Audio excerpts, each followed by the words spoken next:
The Philippine Coast Guard reports zero incident related to Typhoon Chedeng.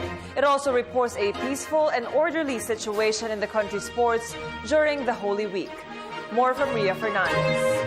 No big incident in the sea happened during the Holy Week and while Typhoon Chedeng was inside the Philippine area of responsibility, aside Colorum passenger boat which sank in Holosolu due to overloading. This is the statement of Commander William Arquero, the acting PCG spokesperson, when he gave an assessment of their Oplan Ligtas biyahe. In general, maganda naman yung ating ginawang monitoring at pag-conduct ng ating mga public assistance centers.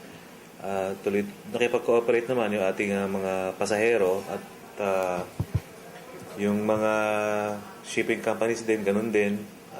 Maganda yung cooperation natin sa kanila. So far, wala naman kaming na-monitor na incident na related dun sa mga na related dahil dun sa Semana Santa. Aside from the zero incident, the peace and order in all port terminals nationwide have been maintained.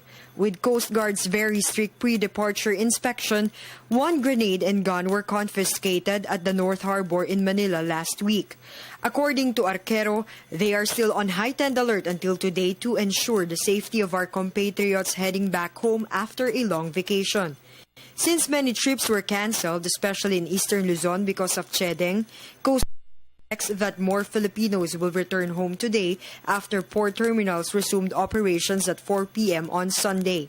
As of 12 p.m. on Monday, there are almost 70,000 outbound passengers in all ports nationwide, while around 200,000 traveled by the sea yesterday.